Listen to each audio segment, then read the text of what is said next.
YouTube Ozico in the Goat House is back. Going over prospects that have the most bust potential in this class. Boomer bust, guys. Quite a few of them for the 2024 draft class here. Videos like this rolling out leading up to the draft live during day one. We'll have winners, losers, grades video throughout the draft. Very important to follow us on Twitter as well. Turn notifications on here and on Twitter. Let's get on with it. Jayden Daniels, starting off with him, a big-time prospect for a reason. Could definitely go 2 to the Commanders or 3 to the Patriots, somewhere around there. He could be a very good player because he was a very good player in college, was the best player in college this last year. I feel like he's smart, obviously productive, arm talent, can get the ball downfield, and then dual threat as well, and then continue to improve. Goes from the Pac-12 to the SEC, gets better. So these are reasons to like him, but why he is a bust potential player for me, or for everybody, is, a lot of the things that work for him in college, like we've seen players in the past that not really work out as much in the NFL, and that's because it's a different league, really. To win as a quarterback in the NFL, you do have to be a passer first, which Jayden Daniels is. He's a passer first, but they have to make big-time plays in the passing game when things aren't really going well, like in big-time moments, under pressure. And there's times where he does struggle under pressure, or he does make a big play, but it's typically in the running game. Like, that really doesn't translate to wins in the NFL. And really, he didn't win as many games this past year. Not really on him. The defense is a big thing, but at the college level with a really good team. So we've seen quarterbacks like that, like crazy guys that just can't find ways to win, even though they have the talent in them. A recent one, Justin Fields. I think Jayden Daniels is better than him, but makes these flashy plays. But when he can't make that big time passing play in a big time moment to win football games, so that could be a reason. He could end up being a bust. Saw interesting stat: 25% of the plays he's pressured on result in a sack or an interception. So he's not pressured a ton, but he's not super consistent in that category, and that's pretty important. So I do think a risky pick at the top. Not going to be a top 3 player on my board, even though he'll be pretty high on my board. So, again, will be risky if teams are taking him at the top there. Does have some bust potential in him. Another big-time prospect that I think has a lot of bust potential, but a lot of boom potential as well, like all these guys, is Olu Fashanu from Penn State. A lot of buzz. A lot of people are really high on him. It's because he's powerful. There's a lot to like. And if you look at, like, the advanced stats, hasn't really give up many sacks or many pressures even. If you watch the tape, I do think he loses some reps that really kind of go unnoticed, but he does have ideal frame, ideal size, length, the build, looks the part for sure. But why he could be a bust is because I don't think he moves quick enough, and I see a lot of people say he's a really quick mover for his size. Yeah, for his size is kind of the key words, but I don't really think he's anywhere near a quick mover even for his size. But and I could see him struggle against the speed rushers in the NFL, the athletic rushers, and they're everywhere in today's NFL, more now than ever. So because of his movement, his technique, his footwork, talk about that, little sloppy in the footwork, sometimes ends up waddling or really trying to use his body to get over, like this on the slide blocks, getting outside. Really inconsistent with that, and that result, if you're sloppy with that against these NFL pass rushers with the explosiveness they have and the power they have, but mainly the speed and explosiveness, like your quarterback's gonna get sacked. Very small hands, which isn't that huge of a thing, but you wish, like, he has my size hands almost when he's like 5 times my size. So when you're blocking, and sometimes offensive tackles win reps by holding and getting away with it. It's a well-known thing. Like, it's a little tougher when you have smaller hands. That's a small thing, though, for me. It's more of the movement and the technique of his feet. I am a little afraid someone's going to reach on him. I know a lot of people are high on him. It's not me. But there are some negatives that could lead to him being a bust. But there's a lot of upside there. Really just got going 2 years ago. So with more reps, he could be something. Another offensive lineman that I do like, so this list necessarily isn't guys I don't like, guys that I think are going to be bust. A lot of these guys on this list I do really like, some maybe not as much as other people do, but Mims I do like. I love the upside, but he does have very limited experience, like very limited starts, so that's always tough. Like, it's a little bit of a gamble. Let's go on what we saw him do so far and what we can possibly work with. And he is a flashy blocker, but when, guys are right in front of him or on, just driving defenders downfield, where a big part of the NFL is what can you do what more do you have to your game? But cutoff blocks, getting to that next level, blocking like downfield, outside, and he is a little late, quite a bit, with the limited reps too on those, and that if he continues to be off with his timing on those, that can hurt him from being on the field in the NFL. So he's a traits upside guy. Like, he has elite traits, and I think he's been pretty solid for the limited reps he has. So it says, let's work with these traits, let's work with the guy he's supposed to be, and with more reps, he's going to be insane. So he has that crazy boom upside, but it's a very risky pick and could be a bust for the reasons I kind of explained there. So it's an interesting prospect that could go on day one. Another one, Xavier Worthy, probably an obvious one for this video. There's a lot to like about him. He was instantly really good when he came in as a freshman at Texas, like big playability, helped them win games. Extremely big playability, kind of can take over. He really stretches out defenses, and he's an elite athlete with elite speed, the fastest guy in the combine. So it's a guy you want to get your hands on and want to work with, and has an ability to be, could he be a Tyreek Hill? I don't think anyone's really going to be a Tyreek Hill player, but could he be that level of player where he's that much of a factor so he can be a boom prospect for that reason? But why is he a bust?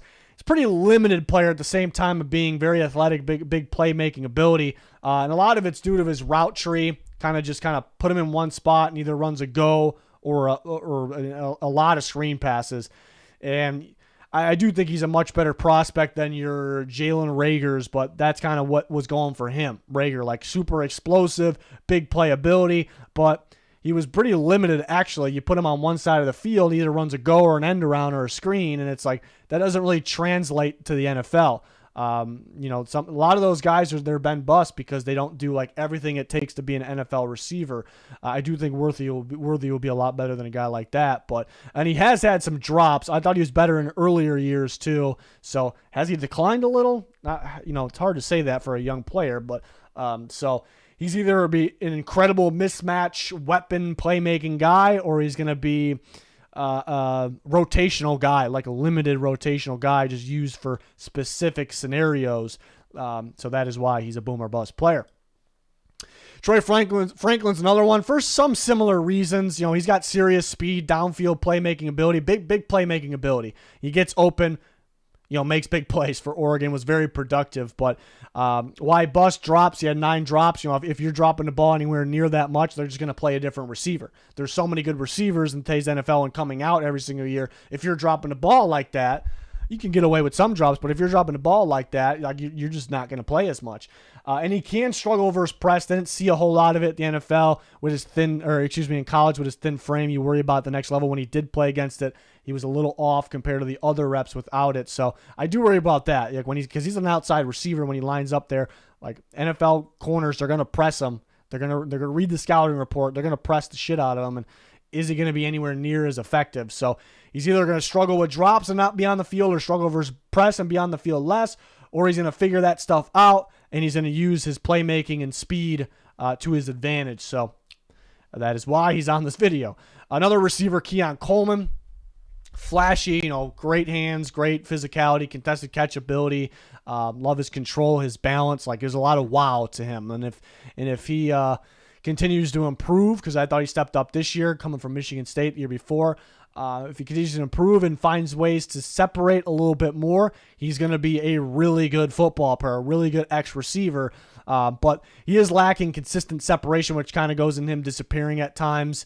Not a crazy route tree, but just really not a quick separator. And it kind of gives you flashbacks of the N'Keal Harrys, who are so flashy and they're so good in college, and you want them to work out. You want your team to get them because how good the guy possibly can be, but just don't separate enough for today's NFL, which that separation's king for NFL receivers.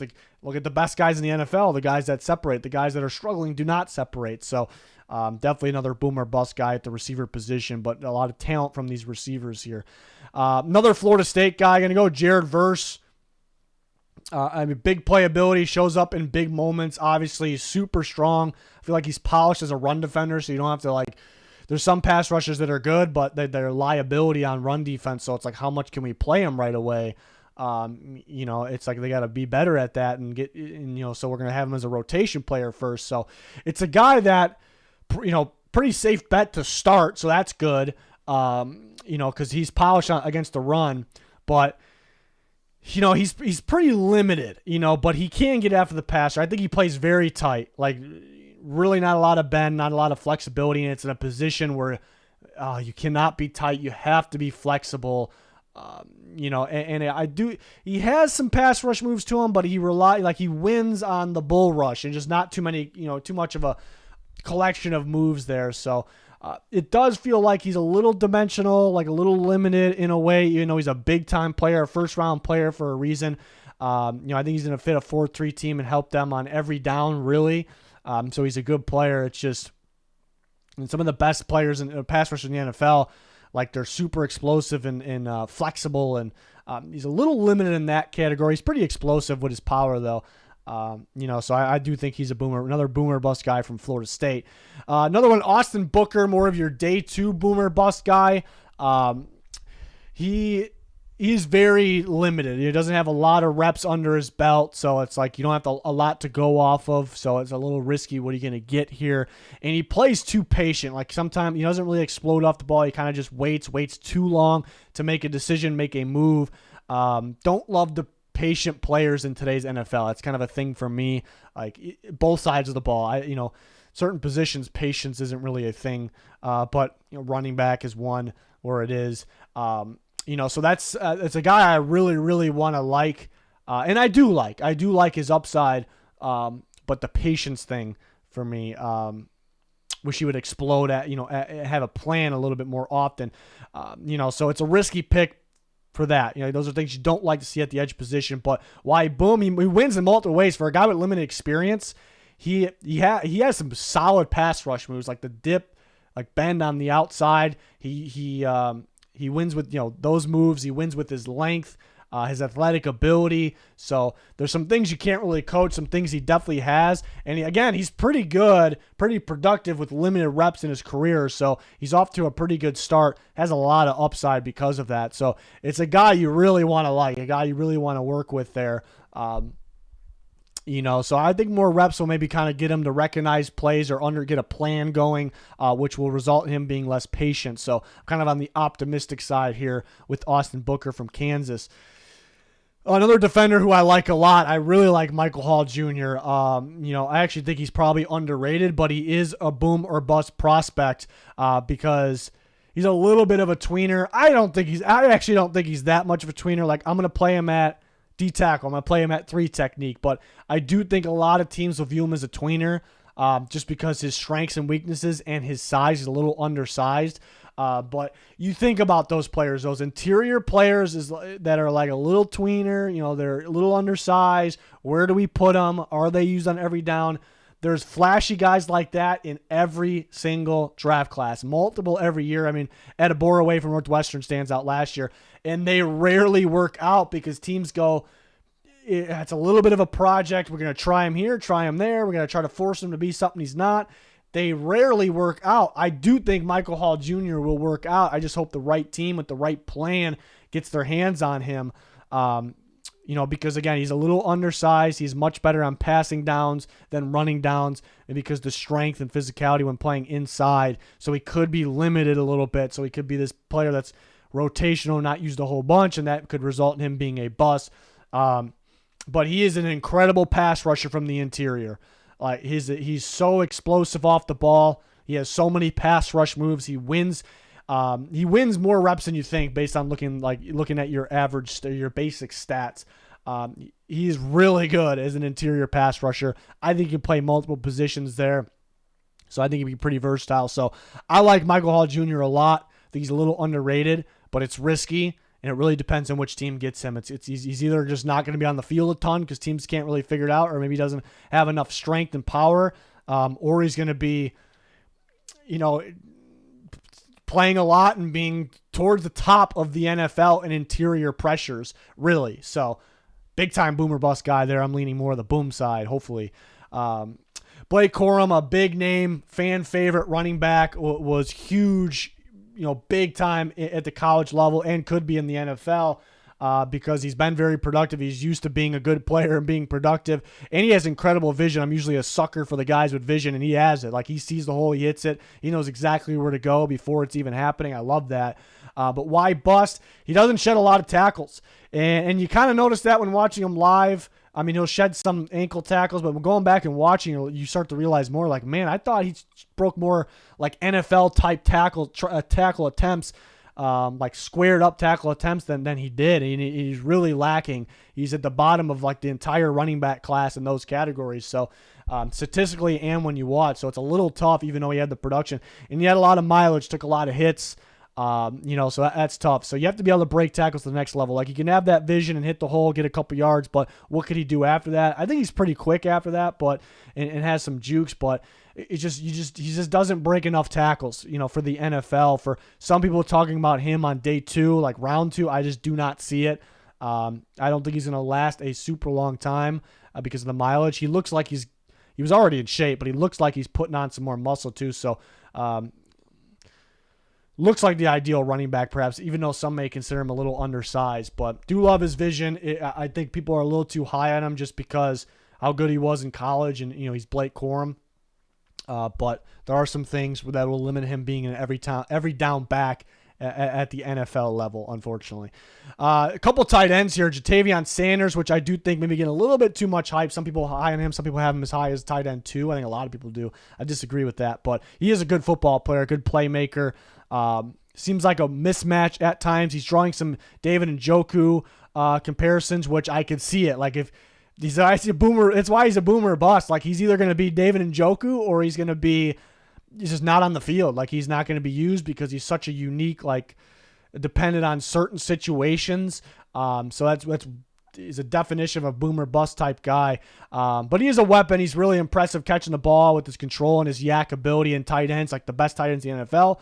They catch the ball, they're good in the receiving game, and they're pretty damn good and tough after the catch. And he does have that part of his game that makes a successful tight end. But yeah, isn't super physical in general, but isn't super physical of a blocker. To be the best tight ends in football, you want to be there on the field on every down. You want to be, so it's going to be hard for him to do that. Does disappear at times, and it does feel like he's more of like a big receiver, like for situational moments. And there's been a lot of those over the years, and they haven't really worked out. They've had flashy moments here and there, but they end up getting cheap contracts, and they're barely used. There's quite a few of them in the NFL. They're still going now. They came out recently. There's a long list of them. You know them. So he's kind of fits under that category. So chances maybe aren't on his side to be that big boom player, but there is a lot to like about him. But he is more of just like a big situational receiver. So he's a tough one. I do think there's guys that are like clearly better than him as NFL tight ends that people are sleeping on, like Sinnott from Kansas State and Wiley from TCU.